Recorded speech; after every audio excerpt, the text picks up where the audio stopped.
I never thought my life could unravel in a single reckless moment.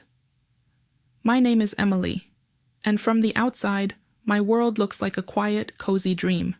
A small house on the edge of town, a husband whose steady hands have held me together for years. But beneath the surface, a storm brews, born from a forbidden touch in the shadows of a late-night garage. My heart races with guilt every time I meet his trusting gaze, knowing I've crossed a line I can never uncross. Now, I'm trapped between a suffocating secret and the fear of losing everything I hold dear. How did one fleeting mistake spiral into a web of lies that threatens to destroy my marriage? Stick around, because what happened next will leave you speechless. Picture this: a quiet morning where the world seems to hold its breath, the kind of stillness that feels like it's hiding something just out of sight. I'm standing at my kitchen window, a chipped ceramic mug of coffee in my hand, watching the first slivers of dawn carve through the gray. My name's Emily, I'm 31, and this little house on the edge of town is my whole world right now. It's not much, just a modest 2-story with creaky floors and a backyard that's more weeds than grass, but it's ours, mine and Mark's. He's my husband, 34, with hands rough from years of fixing things. Cars, furniture, even hearts if you count mine. He's got this quiet strength, the kind that doesn't need to shout to be felt, and eyes that seem to see right through to the parts of me I don't always show. I've known Mark since we were barely out of high school, 2 kids who thought love was enough to build a life on. Maybe it was back then. Now, we've got routines, little rituals that stitch our days together. He's up before the sun most mornings, already out in the garage tinkering with some old engine part, while I linger here, letting the steam from my coffee curl around my thoughts. There's comfort in that predictability, but sometimes I catch myself staring out this window a little too long, wondering if there's more beyond the same old streets and faces. Then there's Layla, my best friend since we were scrappy little girls stealing candy from the corner store. She's 32, all fire and sharp edges, with a laugh that can fill a room and a here I am, standing in the garage doorway, the faint hum of crickets spilling in from the night outside. It's pushing 8 p.m., and the car repair that was supposed to be a quick fix has stretched into hours. Mark's hunched over the engine of his old Chevy, a stubborn bolt refusing to line up just right, his brow furrowed with frustration. Sweat beads on his forehead, and every now and then, he lets out a sharp sigh, muttering under his breath about how nothing ever goes as planned. Ethan, Mark's buddy from way back, is leaning against the workbench, cracking jokes to cut through the tension. He's spinning some wild tale about a misadventure at a dive bar last weekend, something involving a spilled drink and a near brawl, his voice light and teasing, as he tries to pull a smile from Mark. I can't help but grin a little myself, even if I've heard half these stories before. I head to the fridge, grabbing a couple of cold beers, the glass bottles clinking in my hands as I walk back to the garage. I hand one to Mark, who barely looks up, just grunts a thanks, and then I turn to Ethan. His fingers brush mine as he takes the bottle, and for a split second, his gaze lingers on me, a little too long, a little too steady. It sends a flicker of something through me, but I shake it off, telling myself it's nothing, just my mind playing tricks in the dim light of the garage. I linger there for a bit, leaning against the wall, listening to Ethan ramble on while Mark wrestles with the car, the air thick with the smell of oil and metal. By here I am, sitting on the patio just outside the garage, the night air cool against my skin after the stuffy heat of watching Mark tinker with that old Chevy. The crickets are still chirping their endless song, and I'm nursing the last sip of my beer, the bottle cold and slick in my hand. Ethan steps out from the garage, wiping his hands on a rag, and pulls up a chair right next to mine.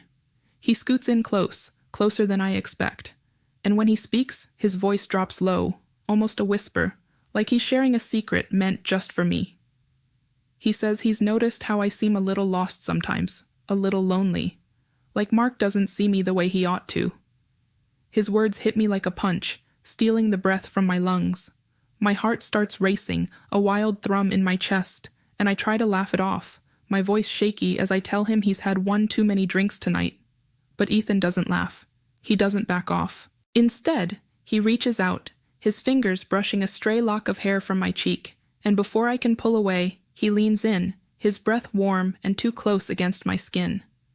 I freeze, every muscle locked tight, as his arm slips around my waist, pulling me toward him with a quiet strength I can't fight.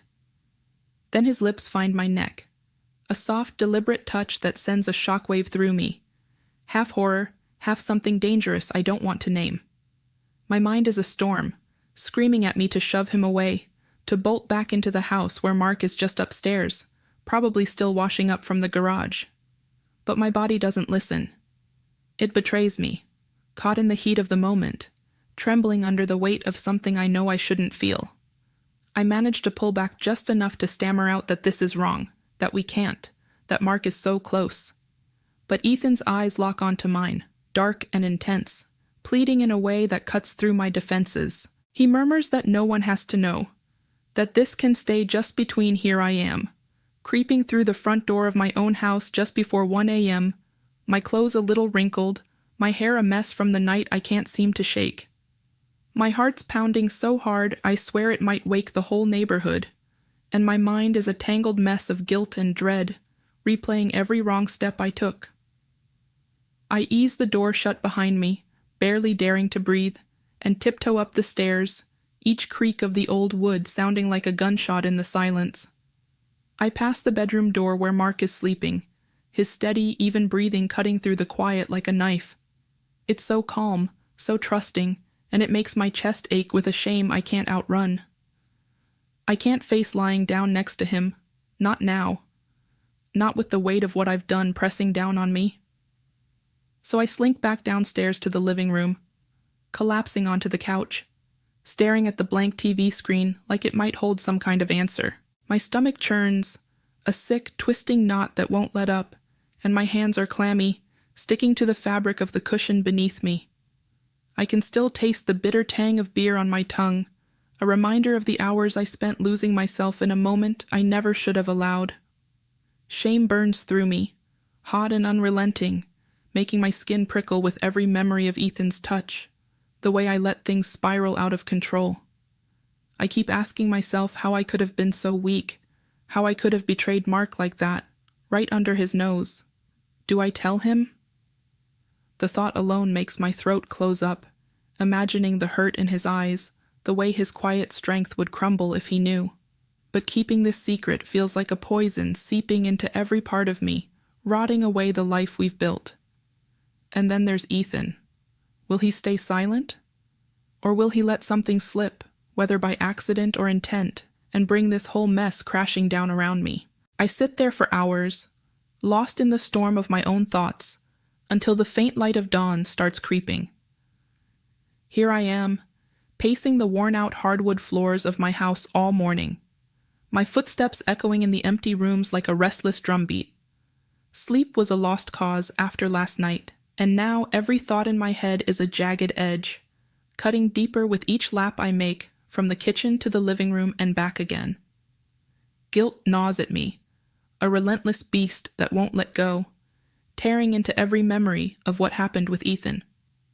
I can't focus on anything else, not the dishes piling up in the sink, not the laundry waiting to be folded.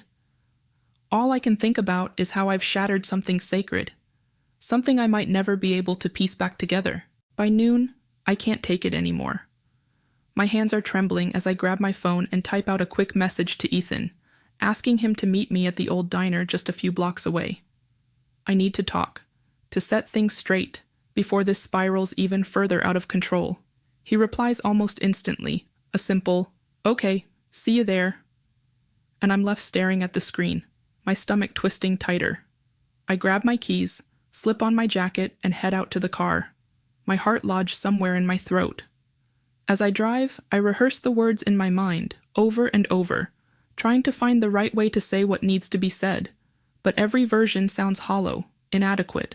When I pull into the diner's gravel lot, the familiar neon sign flickering above the entrance, I take a deep breath, but it does little to steady me. Inside, the air is thick with the smell of greasy fries and burnt coffee, the hum of scattered conversations blending with the clink of silverware on plates. I spot Ethan already there, sitting in a cracked vinyl booth near the back, his fingers tapping nervously on the tabletop. He gives me a small, uneasy smirk as I slide in across from him, and I can barely meet his eyes. My voice shakes as I start, telling him that what happened between us was a terrible mistake, a moment of weakness that can never, ever happen again. I stress that we have to keep it buried, for here I am, sitting in the dim glow of the living room, the clock on the wall ticking past 9 p.m., its soft rhythm the only sound breaking the heavy silence. It's been a month since that night, the one I can't escape no matter how hard I try to bury it. I've thrown myself into being the perfect wife for Mark, as if somehow that could erase the stain on my conscience. Every evening I'm in the kitchen, crafting elaborate dinners, roasted chicken with herbs, creamy mashed potatoes, desserts I've never even attempted before. I join him in the garage, handing him tools and pretending to care about carburetors, just to be close, to rebuild something I've broken. I even suggested a weekend getaway, a quiet cabin by a lake, hoping the change of scenery might stitch us back together. On the surface, everything looks normal, like we're the same couple we've always been. Mark smiles at me over dinner, thanks me for the little things, and for a moment, I can almost believe I've fooled him. But inside, I'm crumbling. Sleep is a stranger now. Every night I lie awake, haunted by nightmares of Mark finding out, his face twisting with betrayal as the truth spills out.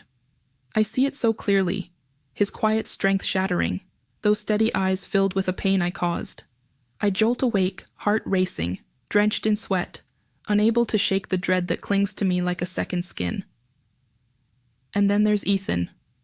Whenever he comes over with mutual friends for a barbecue or a game night, I can't even look at him.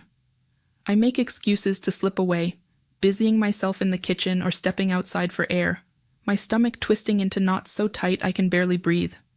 I avoid his gaze, terrified that one glance might betray everything, that someone will notice the tension hanging between us like a storm cloud ready to burst. I haven't told a soul, not even Layla, who's always been my rock. I've dodged her calls, kept our conversations shallow, because I know if I let her in even a little, the dam will break, and I'll spill everything. This secret is, don't forget to subscribe, like, and comment if you enjoyed this story. This will help us create more engaging stories for you.